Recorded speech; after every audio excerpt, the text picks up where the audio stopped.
Hey guys, what's up? Today we are learning a very special scale, the Phrygian scale. What you just heard in the demonstration is an etude, a musical composition which I composed and created in order to learn both the technical shapes of the Phrygian scale on a few different positions on the fretboard, but also to give you a musical experience of the special characteristics of the Phrygian scale.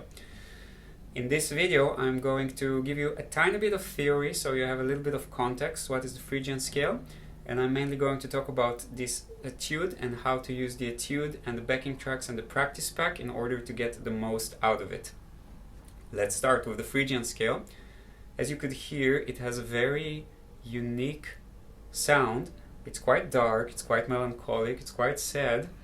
It has a little bit of a Spanish sound, a bit yeah, I would describe it as dark and melancholic, but very beautiful, and also a little bit like a prayer. Don't know if you can feel it as well. In terms of the chords, the most like signature Phrygian sound chord sequence would be exactly what I'm playing here, which is E minor, F major 7, E minor, F major 7, and of course that's in E Phrygian scale, but you can move it around to different keys. In terms of the theory, the Phrygian scale is the third mode of the major scale. So what it basically means is if we take a major scale, for example the C major scale, we take the third note of the scale, which is E, and we make that note, the third note, we make it the new root, the new center. So we keep the notes of the C major scale, but we make E the center of the new scale. Then we get the E Phrygian scale, or the Phrygian scale, or the third mode of the major scale. These are all the same things, and it simply gives us a completely different sound of the classic diatonic scale, the major scale. So this is the Phrygian scale, and now let's talk more concretely about the etude and the practice pack which I prepared for you. This etude basically includes a melody which is very simple to learn, and we learn it in 3 different positions, and we do a scale practice where we simply go up and down the scale, and that gives us it's both a memorization practice, so we memorize the shape and then we move it to 2 different positions.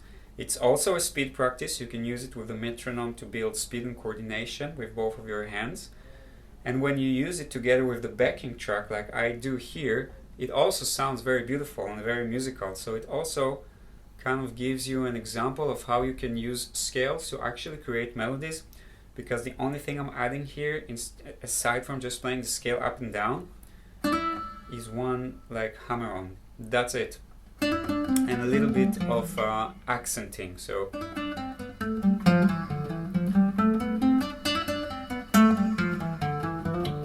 okay, so a little bit of touch can already make the scale sound very musical and be a great improvisation tool in and of itself. And the way that this etude is structured is in the first repetition we play the melody and the scale on the second position of the fretboard, where we have the roots on the 4th and the 2nd strings. The scale diagrams are included in the practice pack. Then in the second repetition we play the exact same melody, the exact same scale on the 7th position of the fretboard, where we have the roots on the 5th and the 3rd strings.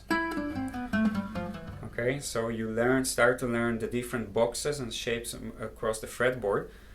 You will see in the diagrams that I prepared that are part of the practice pack, you will see that I make always the root in red and the other notes of the scales in yellow, and this is very important because if you want to map the fretboard and if you want to have a good internalization of the fretboard in a visual way, it's not enough to remember the different scale shapes. You have to remember where the root of each scale shape is, because that's how you will navigate your way around the fretboard, and that is also the key to being able to transpose and change scales. So if you know the scale shape and you know where the root is, you can easily move around from E Phrygian scale to G Phrygian scale. So you basically just play the same shape but placing the root on a G note.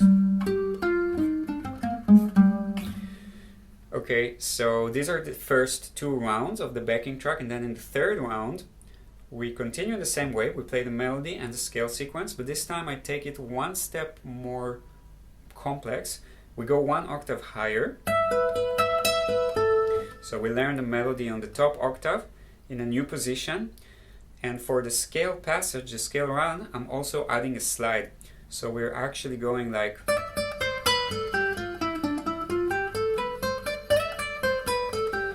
so we also build a little bit more technique here by building the ability to slide, to move between different positions using a slide, which it gives you the ability to expand your range basically. So you can start in a certain position and then using the slide kind of smoothly move into the next position, or just like steal a note or 2 from the next position and then go back.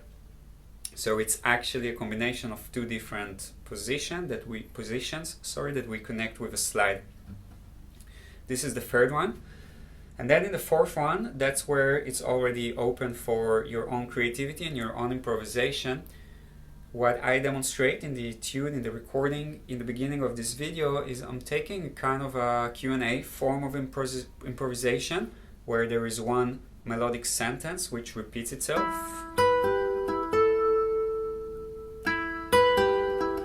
And I use it as a kind of an anchor. And then in between these repeating sentences, I freely improvise. So I go.